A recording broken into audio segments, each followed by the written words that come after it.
Hello, everybody. My name is James Beecham, one of the co-founders and CEO of data security company Alter, and welcome to another edition of Rabbit Hole Reviews. Today, I wanted to talk about something that happened recently around a popular programming language and framework called Node.js, which is a platform that leverages JavaScript. One of the reasons that Node.js became very popular is because it brought together a single language for both the front end and the back end if you're designing a web app, for example, which in this case was JavaScript.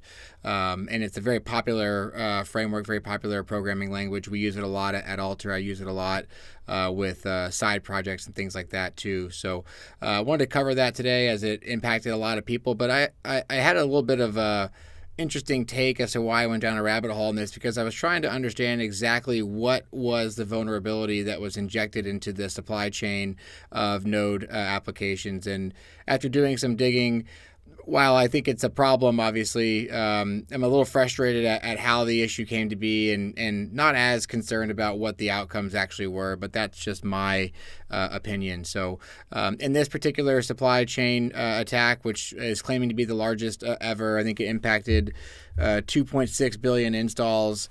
Attackers were able to compromise the accounts of very popular packages that are used by many Node.js applications by compromising the distribution mechanism, which is known as NPM or Node Package Manager, to upload new versions of very common packages that were out to steal cryptocurrency. That was the purpose of the hack, or of the breach, if you will say. In this case, the particular attack was pretty sophisticated in how it was going about stealing these cryptocurrency transactions. It basically injected popular method calls inside of web browsers, things like the fetch command or other very specific crypto wallet commands that allowed this particular malware to change the destination address of a crypto transaction. This is not new. However, what was new and what was really interesting was they were pretty clever about how they went about trying to be stealthy and trying to hide.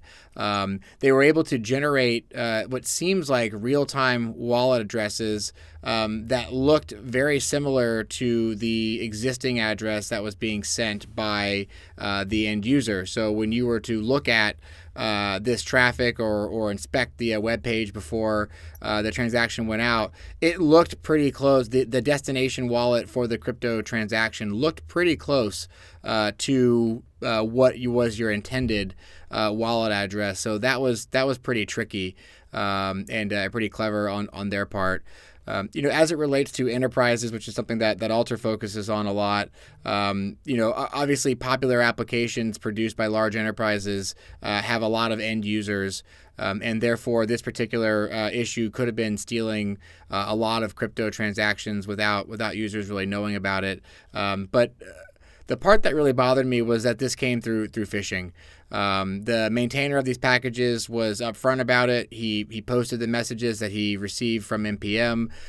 They used very real-looking messages, a very close domain. Instead of it coming from the .com of the main domain, it came from the .help of the domain, and I think they just exploited fear, as most phishing campaigns do when they're successful. The maintainer was threatened that his 2FA, his multi-factor authentication method, was over a year old and that he needed to go log in to change it. And when he clicked the link, it brought him to a malicious site that mimicked the other site, got the credentials, and then that's when they went in and uploaded and changed the packages. So yet again, slow down, take your time. Large organizations like NPM and Node will not shut you off or send you threatening emails like that. So just go slow and read. In terms of how to defend against something like this, enterprises typically do this, but for everybody out there, use pre-approved Node packages. There's a number of methodologies and tools out there to basically host your own NPM or Node Package Manager repository where you put known good versions of the packages that you require for your software, and then only update those packages inside of your own repository whenever you need to or whenever you feel they're ready after you've had adequate time to test. I know that that's a few extra steps. Most people will not do it. However, that is the way that you protect against these supply chain type attacks, is you have something that it contains something that you control with your known good versions of these packages. So the Node.js community was put on alert this past week. These packages are very popular. If you're a Node user, please be careful out there.